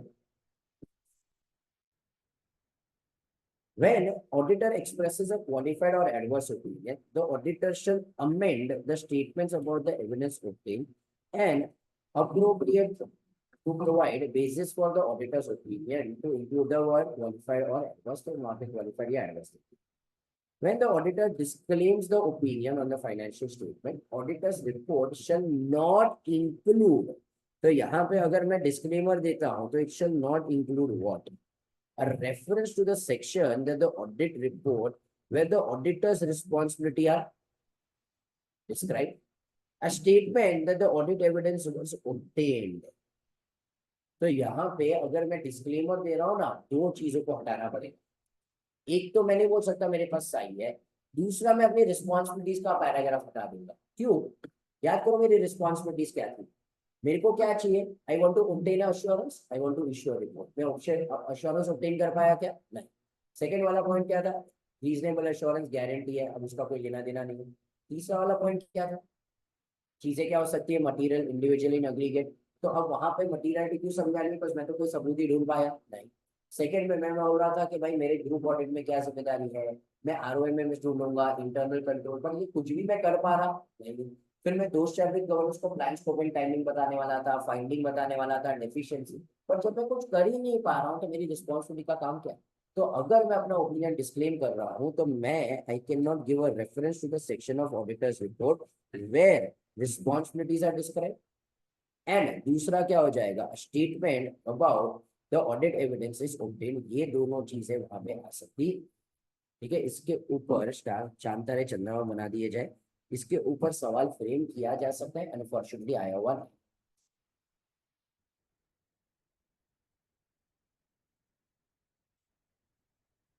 Even if the auditor expressed adverse or disclaimer of opinion on the financial statement, auditor shall describe basis of opinion section, the reasons for any other matter for which auditor is aware that would require modification to the opinion and the effects. ठीक है, सो ये हमारा क्या हो गया, question number 9, that is modification. Okay. Next, वापस इसे star mark करो। ये क्वेश्चन वापस आई एम ऑप्टिमिस्टिक May 24 में आ सकता है। तो तुम्हारे एग्जाम्स को तो है ना अच्छा खासा टाइम है। तुम्हारे एग्जाम्स के पहले जब हमारा आरटीपी का लेक्चर होगा या जो भी रिवीजन लेक्चर होगा, उस टाइम पे हम इसकी मार्किंग्स करेंगे कि तुम्हारे एग्जाम्स के लिए क्या एमपी है। फिलहाल के लिए ये वाला पॉइंट, अगर तुम्हारे कोई फ्रेंड्स है May 24 में, तो मैंने तुम्हें 2 क्वेश्चन बोले, एक सप्लीमेंट्री वाला और 705 में ये वाला, ये मेरे को लग रहा है एग्जाम में आ सकते हैं। तो जैसे पेपर आएगा हम असेस करेंगे कि आ रहा है कि नहीं। क्वेश्चन नंबर 10 क्या कह रहा है, how auditor should give description of auditor's responsibility for audit of where auditor displace. तो आपने वो ऊपर क्या बोला कि ऑडिटर की जिम्मेदारी जो है जब मैं डिस्क्लेम करता हूँ मैं भी दे सकता नहीं, मैं साइन मिला ऐसा बोल सकता नहीं, पर मैं ऑडिटर्स रिस्पॉन्सिबिलिटी में कुछ भी नहीं दे सकता। ये लोग क्या बोल रहे हैं, when auditor disclaims the opinion on the financial statement due to inability to obtain sign, auditor shall amend the description। क्या auditor shall? तो अब मैं अपने डिस्क्रिप्शन में क्या डालूंगा, a statement that the auditor's responsibility is to conduct audit of the entity's financial statement in accordance with what standards on auditing. तो अब मैं अपनी जिम्मेदारी में लिखूंगा कि मेरी जिम्मेदारी ये है कि मैं स्टैंडर्ड ऑन ऑडिटिंग के हिसाब से ऑडिट करूं। A statement, however, because of the matter described in the basis for opinion, auditor was not able to obtain sign, and a statement about the independence and ethical responsibility। तो ये लोग बोल रहे हैं कि भाई इंडिपेंडेंस और एथिकल रिस्पॉन्सिबिलिटी के लिख दो, वो तो तुम थे ना, तुम्हारी जिम्मेदारी थी कि तुम इंडिपेंडेंट रहो, एथिकल रिस्पॉन्सिबिलिटी भी कंप्लाई करो, तो वो वाला पॉइंट लिख दो। पर बाकी की सारी चीजें ऑडिटर्स रिस्पॉन्सिबिलिटी पैराग्राफ की आने वाली नहीं। तो ऑडिटर्स रिस्पॉन्सिबिलिटी में हम क्या लिखेंगे, हम सिर्फ क्या लिखेंगे, ऑडिट किसके हिसाब से किया गया है, स्टैंडर्ड्स ऑन ऑडिटिंग के हिसाब से। वहां पे मैं साई ढूंढ पाया नहीं, और आखिर में मैं क्या कंप्लाई कर रहा था, इंडिपेंडेंस एंड एथिकल रिस्पॉन्सिबिलिटी। ठीक है, ये कब करना है, जब मैं अपना ओपिनियन क्या करता हूँ, डिस्प्ले। अगर मैंने अपना ओपिनियन क्वालिफाई किया, क्या मेरे को ये करने की जरूरत है, मैंने अपना ओपिनियन एडवर्स भी दिया, क्या मेरे को ये करने की जरूरत है, नहीं, बिकॉज एडवर्स में भी तो मैंने तो मेरा काम कर दिया ना, सब कुछ हुआ ना। बट यार डिस्क्लेमर में सबूत नहीं ढूंढ पा रहा था, सिर्फ एक मैटर नहीं मल्टीपल मैटर्स के लिए, इसके लिए मेरे को ये करना पड़ा। ठीक है, so few points which are important, ऊपर वाले जो काफी सारे पॉइंट्स थे ना, उसके ऊपर एग्जाम में इंडिपेंडेंट सवाल जो है ना, आने ऑलमोस्ट ना के बराबर है। हम क्वेश्चन बैंक करेंगे, तुम समझोगे, एमसीक्यू वो लोग बनाएंगे, ठीक है, पूरा केस स्टडी बना के पूछेंगे कौन सा ओपिनियन जाना चाहिए, बट लेकिन ये सब के ऊपर इंडिपेंडेंट सवाल पॉसिबल नहीं है। बट ये जो नीचे वाले पॉइंट्स हम लोग ने पढ़े, इसके ऊपर सवाल पॉसिबल है। क्वेश्चन नंबर 11, हमें क्या करना चाहिए, अगर मैं अपना ओपिनियन मॉडिफाई करने वाला, what ever opinion qualified, I must communicate the expectation of the modification। मतलब मैं मॉडिफाई करने के पहले एक बार जाके किसको बता दूंगा, टीसीडब्ल्यू जी को, कि मैं मॉडिफाई करने वाला हूँ। मैं उसको है ना, मेरा एक वर्डिंग्स भी दे दूंगा कि मैं क्या लिखने वाला हूँ मेरे रिपोर्ट के अंदर, इन अ वे ना जो उनको आखिरी चीज आनी चाहिए कि देख भाई मैं तो अपने ओपिनियन में डाल रहा हूँ, तू अभी भी कुछ चेंज करना चाहता है, अभी भी कुछ रेक्टिफाई करना चाहता है तो कर सकता है, वरना मैं ये देना चाहूंगा। अब मैं उसको दूंगा क्या, वो मेरे को डिक्टेट कर सकता है कि ये करने का नहीं करने का, नहीं, I just informing. So when the auditor expects to modify the opinion in the report, auditor should communicate with CWG circumstances that led to the expected modification and the verdicts। तो मैं उनको बताऊंगा कौन से कारण की वजह से मैं ओपिनियन मॉडिफाई कर रहा हूँ, the circumstances that led to the expected modification and verdicts। Auditor is required to discuss and deliberate with those charged with governance the findings and the types of the statement। तो ये चीजें मेरे को उनके साथ चर्चा करनी, मैं समझा बोलूंगा। तो ये हमारा क्या हो गया, एक्सरसाइज 705।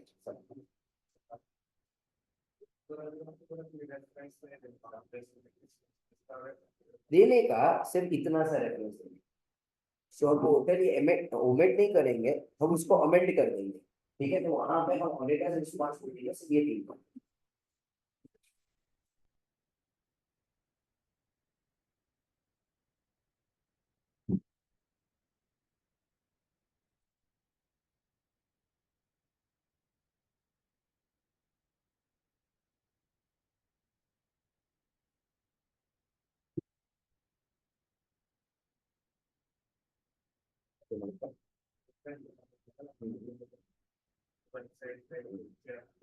वो ऑप्शन है, पर मैंने तभी पढ़ाते वक्त क्या बोला था, हम तो क्या करते हैं, हमारे बॉडी में ही देते हैं ना, हम तो रिपोर्ट में ही लिखते हैं।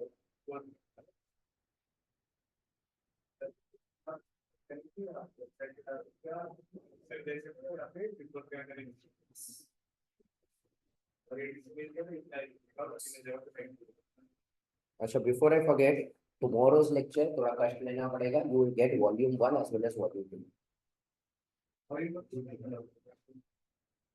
700 वाली चीजें है ना, रिपोर्टिंग वाला, रिपोर्टिंग वाला ही। ठीक है, तो अगर 6 घंटा तुम स्टैंडर्ड से ओवरडोज हो जाओगे, तो हम एक दूसरा एक छोटा सा टॉपिक है जिसको करेंगे, तो कंप्लीट भी हो जाएगा, related services. Question number 1,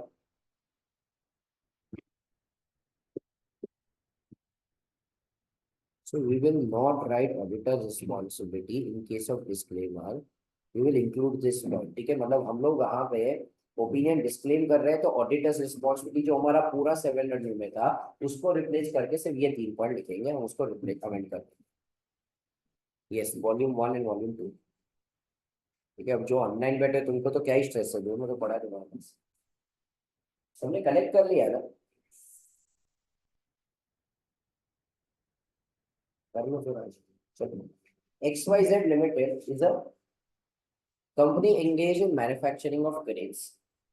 sir थोड़ा यहाँ पे इन्वॉल्व होगा, थोड़े क्वेश्चंस अच्छे से इसको मतलब वापस एक बार रीड करोगे बहुत टाइम वेस्ट होएगा अपना। CS Sudhir is the statutory auditor of the company. The company had taken long-term fundings for fixed capital and short-term fundings for its working capital. ठीक है, तो उसने long-term funding भी लिया, short-term भी लिया। During the course of audit, CS Sudhir found that company's financial arrangements are about to expire, and the company is unable to renegotiate or obtain replacement of the financing. मतलब भाई मेरे ये जो loan है समाप्त हो रहे, बैंक लोन रिन्यू करके नहीं दे रहा है, ठीक है, मतलब हमें पैसा मिल रहा नहीं है। As such, the company may be unable to realize its assets and discharge its liability in the normal course of business. मतलब कंपनी अपने असेट्स बेच के टाइम पे अपनी लायबिलिटी छुपा पाने वाली नहीं। Notes to accounts annexed to the financial statement discuss the magnitude of the financial arrangement, expiration of the total financial arrangement. However, the financial statement do not include discussion on the impact or the availability of refinancing. तो ये जो refinancing है उसका कहीं पे भी notes to accounts में जिक्र किया गया नहीं। Thus, the financial statement and notes to accounts do not fully disclose the fact. What kind of opinion should we give? किसके वो इम्पैक्ट कर रहा है, वही कंसर्न, वही कंसर्न को इम्पैक्ट कर रहा है नहीं कर रहा है, तो अब क्या होगा, एडवर्स ओपिनियन दे देंगे। और कुछ क्या लग रहा है कि सोच रहे हो, सोच रहा है कौन सा ओपिनियन देंगे, क्वेश्चन समझा, एडवर्स, क्योंकि यहाँ पे कोई कंसर्न के बारे में नहीं लिखा। ठीक है, चलो यहाँ पे पढ़ो सब लोग, यहाँ पे in the present case XYZ limited, जो भी XYZ चीजें हुई है, ठीक है, thus the financial statement are materially misstated due to, पढ़ो वहां पे से, due to inadequate disclosure of material uncertainty।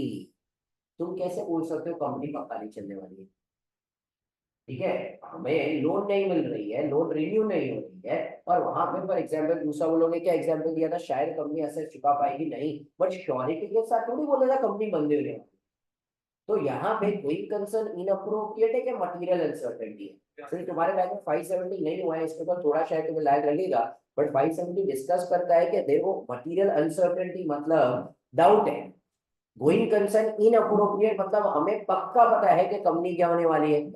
यहाँ पे अनसर्टेनिटी है कि गोइंग कंसर्न इनअप्रोप्रिएट है, अनसर्टेनिटी जब इनअप्रोप्रिएट होगा ना तो हम क्या देते हैं, एडवर्स। ये यहाँ पे थोड़ी इनअप्रोप्रिएटनेस है, तो यहाँ पे हम क्या दे देंगे, एक क्वालिफाइड ओपिनियन। क्या दे देंगे, बट डोंट वरी, 570 का अपन एक बड़ा सा चार्ट बनाया हुआ, उसके अंदर ये चीजें कवर्ड है, ठीक है, तो तुम वहां पे जब पढ़ोगे हो जाएगा, बट लेकिन it was both the things together. ठीक है, सो यहाँ पे आगे ये लोग क्या बोल रहे हैं, relevant extract of the qualified opinion, तो हम क्या बोलेंगे, in our opinion and best of our information and according to the explanation given to us, except for the incomplete disclosure of the information referred on the basis of qualified opinion, the aforesaid standalone financial statement required by the act, वो सब तुम नहीं लिखोगे ना तो चलेगा, ठीक है, in the manner so required gives true and fair view। तो तुम अगर अपने आंसर में ये लाइन को डिलीट कर देते हो, ठीक है, स्टैंड लोन भी अगर डिलीट कर देते हो तो चलेगा,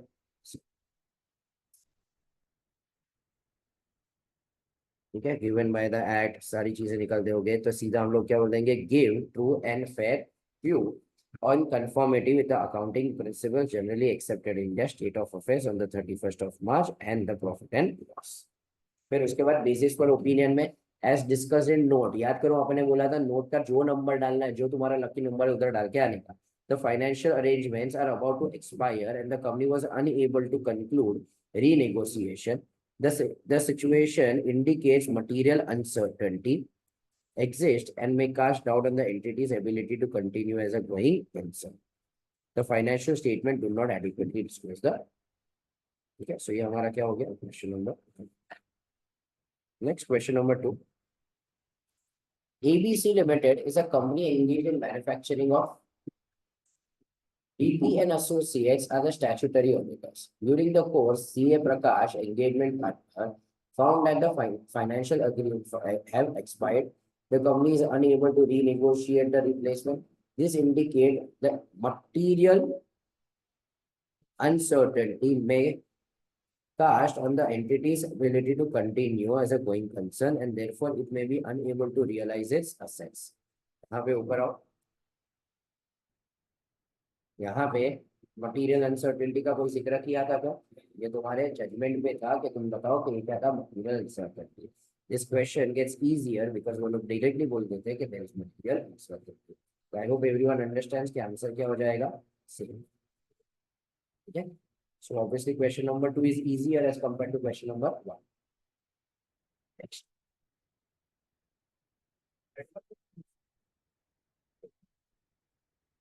कहाँ पे दिया है?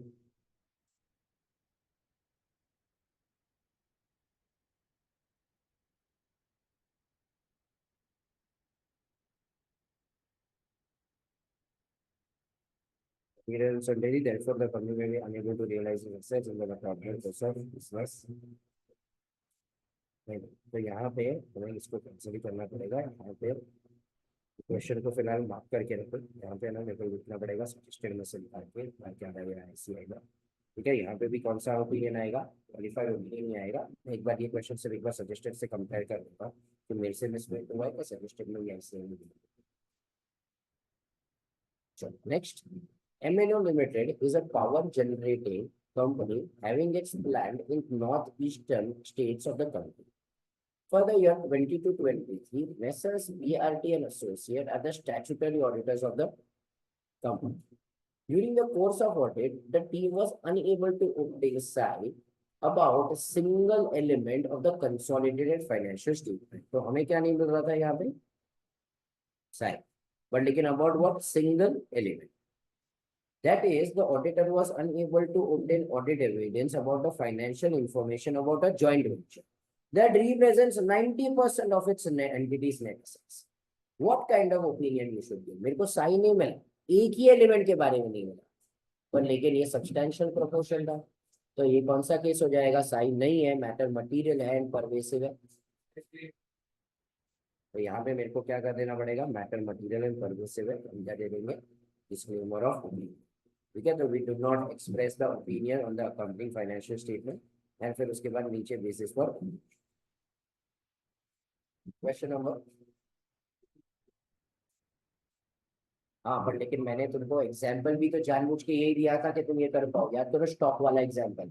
वॉलमार्ट में स्टॉक में ही प्रॉब्लम था, पर स्टॉक ही कितना परसेंट था? 80% था. तो हुआ था ना सब्सटैंशियल प्रोपोर्शन. तो भले एक ही एलिमेंट है पर वो सब एक एलिमेंट भी सब्सटैंशियल है तो भी तो वही क्या है? Next. Since the last few attempts, ये सारे जो क्वेश्चन हम पढ़ रहे हैं ना, आईसीआई ने दो मार्क के एमसीक्यू लिए पूछना चालू कर दिया. सो रादर देन आस्किंग, और अगर पूछ रहे हैं तो they are expecting you to write the draft also, वरना सीधा दो मार्क के MCQs. CA Yash is the statutory auditor of Lakshmi Vardhan Limited for the year 22-23 in respect of loans and advances for 55 lakhs given to Sarvagya Private Limited. The company has not furnished any agreement to CA Yash. In absence of the same, he is unable to verify the terms of repayment, chargeability of interest and other. In this case, मेरे को बताओ कौन सा opinion देना चाहिए? Disclaimer.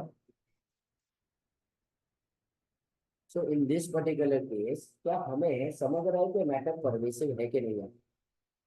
देखो यहाँ पे लोग ने क्या बोला? In respect of loans and advances 55 lakhs.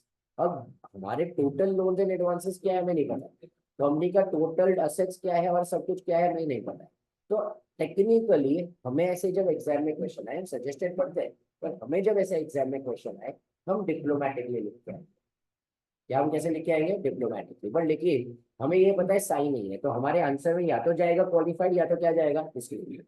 ठीक है, तो एडवर्स वाला चीज नहीं लिख के आ सकते। तो ये पूरा क्वेश्चन यहाँ पे दे दिया है। ठीक है, तो यहाँ से रीड करना चालू करते हैं। Therefore, absence of such document in the present case, tantamount of material misstatement in the financial statement. However, inability to obtain such evidence is material but not, as they require him to give disclaimer of opinion. Thus, in the present case, it gives what qualified. तो वापस वहां पे से वो लोग के error आ गया है। ठीक है, तो यहाँ पे उसे कौन सा देना पड़ेगा? Qualified opinion. तो थोड़ा करो। ठीक है, सो यहाँ पे क्या हो जाएगा? Qualified opinion. तो the relevant extract of the qualified opinion, तो वापस वहां पे हमें को क्या दे दिया? एक्सट्रैक्ट। तो हम लोग ने जो हमारा रिपोर्ट राइटिंग पढ़ा है, उसी के पॉइंट ऑफ व्यू से हम क्या लिखेंगे? बेसिस फॉर ओपिनियन और ओपिनियन। नेक्स्ट क्या सकता? मैं, हाँ मतलब हम वहां पे डिप्लोमेटिकली लिख के आएंगे। आईसीआई ने क्या बोला हुआ है? क्वालिफाइड। बट मैंने क्या बोला? हम हमारे उसमें क्या करके आएंगे? We will write a diplomatic.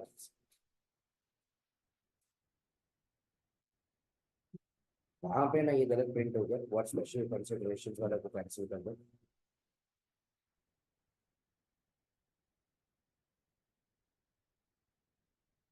Now, in the financial year 22-23, yes, MSD faced extraordinary event, that is earthquake, which destroyed a lot of business activity of the company. These circumstances indicate material uncertainty. वापिस कौन आ गया तुम्हारी जिंदगी में? Due to such event, there may not be possible to realize its assets and its liabilities during the regular course of business. The financial statement and notes to the company do not disclose this. मतलब ना तो financial statement में आया ना तो notes में आया। तो मैं को बताऊँ यहाँ पे हमें कौन सा ओपिनियन देना चाहिए। ठीक है, सो यहाँ पे इन दिस केस हम कौन सा ओपिनियन दे देंगे? एडवर्स। तो ये लोग ने कहीं पे भी इसके बारे में कुछ डिस्क्लोज या कुछ भी किया हुआ नहीं है। पर ये सारी चीज once again in detail we will discuss when 570 and 570 में भी ये काफी क्वेश्चंस रिपीट करके रखे हुए हैं। तो ऐसा नहीं है कि अपने को उस दिन वापस आके यहाँ पे देखना पड़े।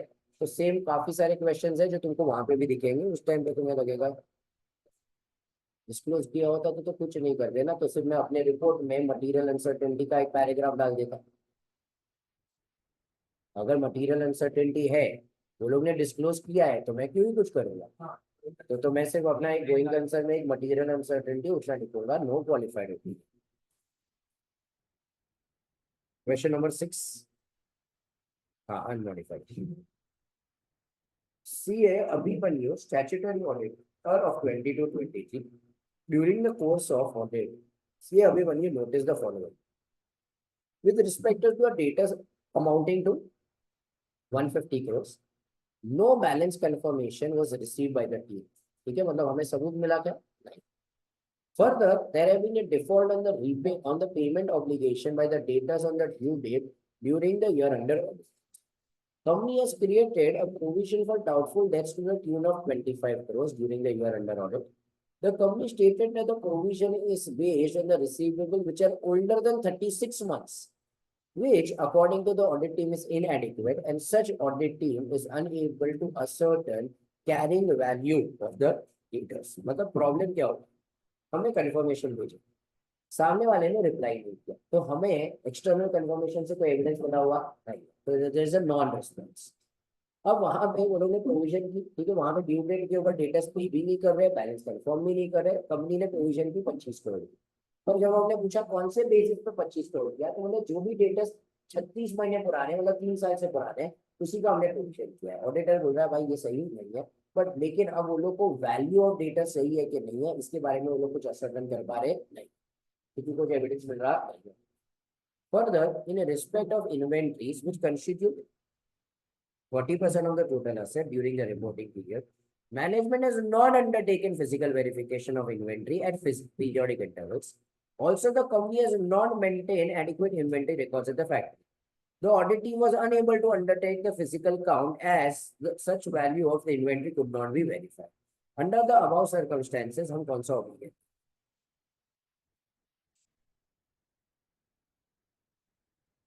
डिस्क्लेमर कौन सा केस है, साई है कि साई नहीं है? तो हमारा साई नहीं है, इतना सबको समझा। तो मेरे पास दो ही ऑप्शन है, या तो क्वालिफाइड या तो डिस्क्लेमर या तो डिप्लोमेटिक। क्या है एवरीवन, क्या आएगा? क्वालिफाइड, डिस्क्लेमर के डिप्लोमेटिक। डिप्लोमेटिक कितने लोग कह रहे हैं क्वालिफाइड? क्वालिफाइड कितने लोग कह रहे हैं डिस्क्लेमर? कितने लोग कह रहे हैं डिप्लोमेटिक? कितने लोग नो मेल और फीमेल कहीं हाथ नहीं उठाया? अरे कहीं तो आंसर दे, कौन जज कर रहा है देखो इतना? तू उसको क्या देख रहा है, खुद तो हाथ नहीं उठाया। बीच में उठाने वाला था, समझ गए? ठीक है चलो, सो यहाँ पे हम कौन सा ओपिनियन दे देंगे? डिस्क्लेमर। क्यों? वहां पे देखो जजमेंट के ऊपर है। हमने एग्जाम्पल में वहां पे है ना 80% लिया था, बट इन अ वे देखो इन्वेंट्री 40% हो रहा है, डेटर्स भी 150 करोड़ है। भले हमें नहीं पता है कि कंपनी की पूरी असेट साइज कितनी है, पर लेकिन सिर्फ एक एलिमेंट में है कि हमें मल्टीपल एलिमेंट में दिख रहा है। तो हमारे लिए इन्वेंट्री के लिए भी सबूत नहीं मिला, डेटर्स के लिए भी सबूत नहीं मिला, इन्वेंट्री है भी 40%। तो इससे मैं कंक्लूड कर सकता हूँ कि मैटर क्या है, ठीक है। सो मैं यहाँ पे कौन सा ओपिनियन दे दूंगा? डिस्क्लेमर। सो यहाँ पे I will not be diplomatic, I will have to write कि हम कौन सा ओपिनियन दे देंगे।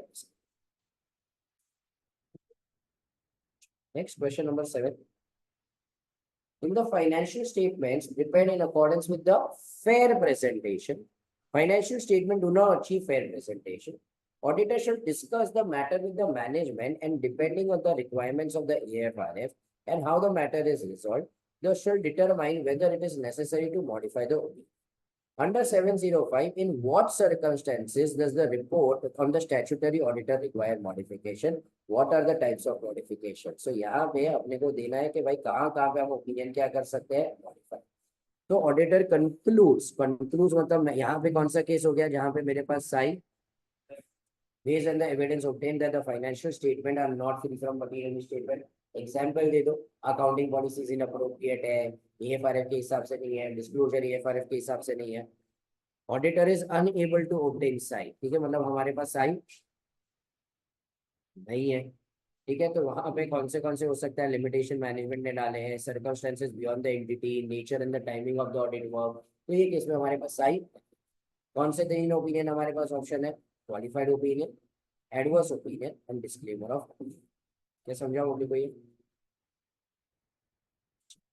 कंटिन्यू करते हैं हम कल के लेक्चर में। सो अच्छा खासा एग्जॉस्टिव है, बट 7 पूरा का पूरा ऑडिट रिपोर्टिंग वाला जो चैप्टर ही है ना, वो itself has become very very hot। ICI बोलता है भाई फाइनल सीए के बच्चे को एटलीस्ट रिपोर्टिंग तो आनी चाहिए। तो सब में चैप्टर इज कंपैरेटिवली इंपॉर्टेंट, और सब में this is the only chapter which is this is also standard based. ऐसे 530 में उन्होंने कैसा एक चार्ट दे दिया था, ये जाओ जाके पूरा अनाउंसमेंट पढ़ लो, ये तुमने इंटर में पढ़ा। ये भी तो इंटर में था, हाँ भले इतना डिटेल में नहीं था पर था। पर ICI में नहीं, चैप्टर पूरा मॉड्यूल है।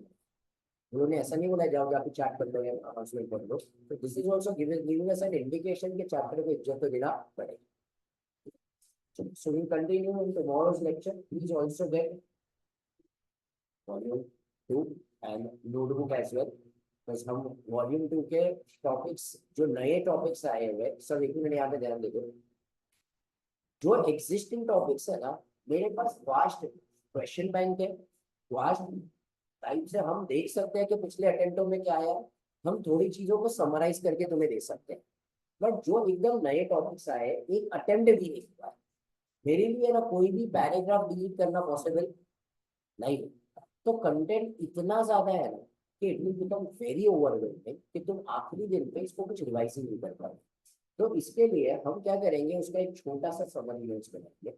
पढ़ेंगे सब कुछ, बट एक छोटा सा summary notes and very quick summary notes, जिसमें एक स्टैंडर्ड 2 पेजेस में हमारा क्या हो जाए, रिवाइज। कि एग्जाम के टाइम पे टाइम कंस्ट्रेंट के वक्त तुम उसको सिर्फ देख के पूरा का पूरा टॉपिक को क्या कर सकते हो, कवर।